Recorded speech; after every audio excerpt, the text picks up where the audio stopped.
Empty cup is going to be used to ask Katina for a urine sample. We do this every day with all of our female killer whales. Katina's just going to slide up nice on her side. Morgan's going to hold that cup down near her genital area and ask her to urinate in that cup for us. Now the reason that that's important is not only to make sure that Katina is healthy, but also to help scientists and researchers that are studying killer whales' reproductive systems. So here at SeaWorld, we've done a lot of research about how killer whales carry calves, how they raise calves, how long are they pregnant for, what does it look like when they're nursing, how long do they nurse for, what is their milk content made of, etc., etc. And what's really cool about that is before we started caring for killer whales here at SeaWorld, scientists had to guess at a lot of that information. But we've been able to share so much with scientists and researchers around the world that we have a much better understanding of killer whale reproduction, having studied it here at SeaWorld. But that urine sample will actually help us measure how long killer whale cycles are and where exactly are they in their cycle. And of course, just like with humans, we can also see whether or not they are pregnant. We can do a lot of other husbandry behaviors as well. Urine samples are a part of husbandry. Husbandry is just a fancy word. Basically what it means is the healthcare or science of caring for an animal. So Trua, who's right next to Katina down toward the left-hand side working with Kristen this afternoon, is showing you something called a blow or breath culture. And what's really cool about that is that we can actually see basically what's inside of a killer whale's lungs. So we can hold a petri dish out front over to a blowhole. We can ask him to take a deep breath. He'll exhale into that petri dish, and we can see everything that might be inside of his lungs. All the good stuff, maybe some not good, so good stuff. And what's really important about that is that that's actually a sample that you could get from a whale. It's actually a sample that you could get from a wild killer whale. So you can actually go out on a boat if you're a researcher or a scientist. You can hold a petri dish over the side of the boat, have a wild killer whale breathe into that petri dish, and then you can compare it to the healthy killer whales here at SeaWorld and see how wild killer whales may be struggling.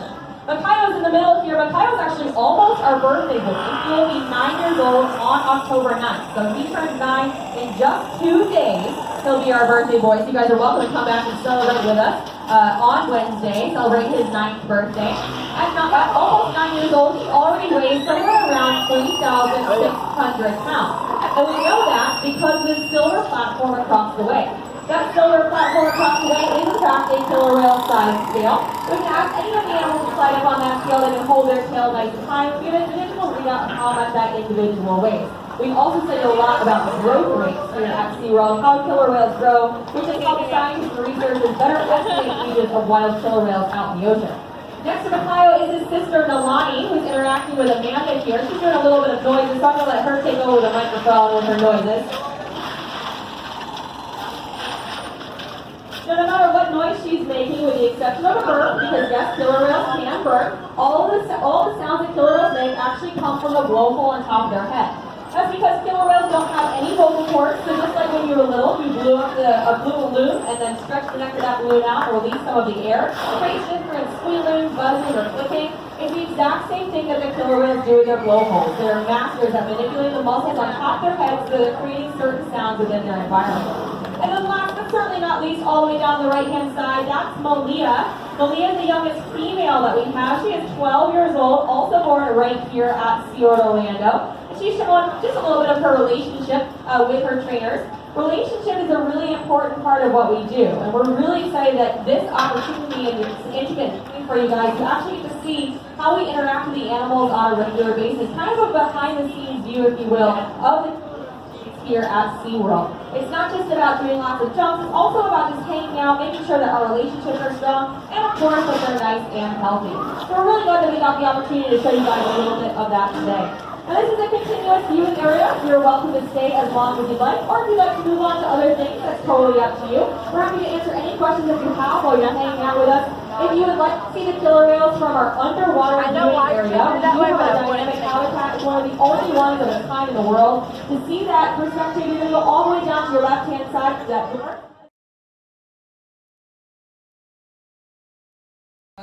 Spelling is pois, ice, and even jello.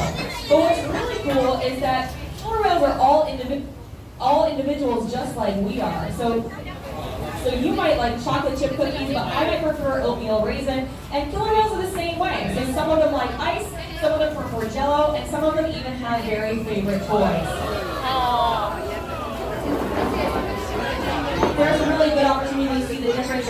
Trua, and Mapai.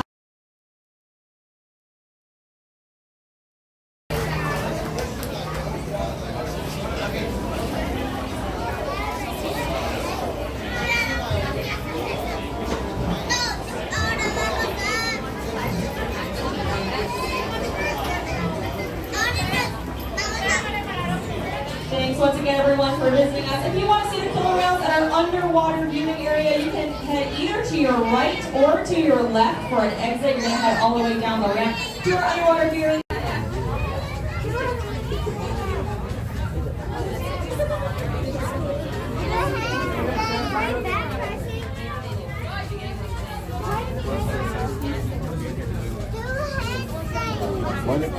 They range in age from almost 9 years old. Makai will be 9 years old in 2 days. His birthday is on October 9th.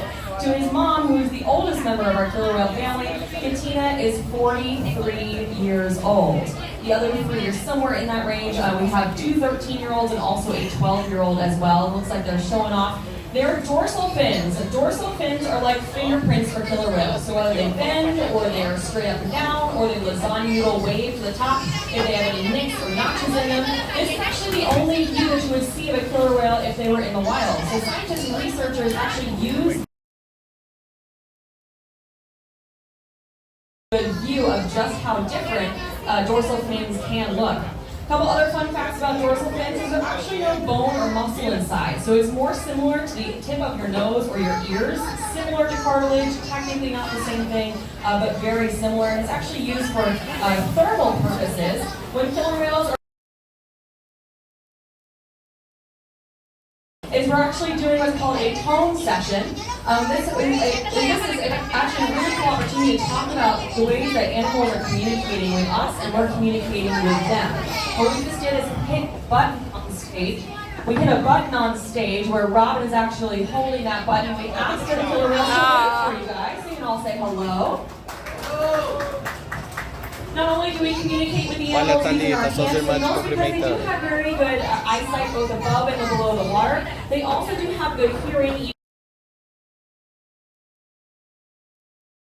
also use it to scratch itches. Just like you and I might have an itch on our side, we're going to use our hands or our fingers to relieve that itch, but killer whales don't have hands or fingers, so instead they're going to use surface tension to relieve that itch. These are our two boys towards the middle of the pool, Trua and Makayo. They're actually also the largest and smallest members of our Shanu family at the moment. Makayo weighs around 3,600 pounds and Trua weighs 5,800 pounds. But they're actually both going to get much bigger. Male killer whales will end up weighing between 10 and 12,000 pounds by the time. Bonnie and Malia were just asked to do a really cool behavior towards the middle of the pool, so point your cameras that way for a cool photo opportunity. Now, a lot of people, when they see really cool front flips or belly breaches or any of the behaviors that we see at SeaWorld, and the answer is through positive reinforcement. Basically means that every time the animals do something we like or we want to see again in the future, we give them something that they like. So I want to hear everybody shout it out. What do you guys think killer whales like as reward? Belly is pois, ice, and even jello. But what's really cool is that killer whales are all individuals just like we are. So you might like chocolate chip cookies, but I might prefer oatmeal raisin. And killer whales are the same way. So some of them like ice, some of them prefer jello, and some of them even have very favorite toys. There's a really good opportunity to see the difference between Trua and Makayo.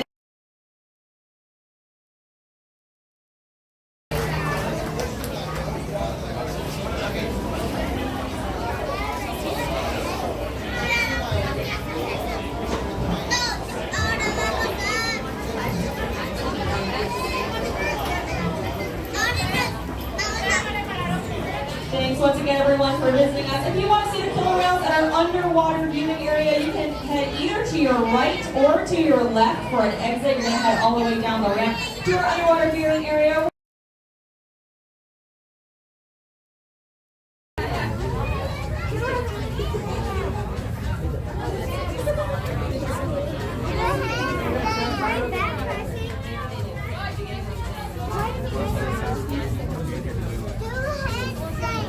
other parts for you doing?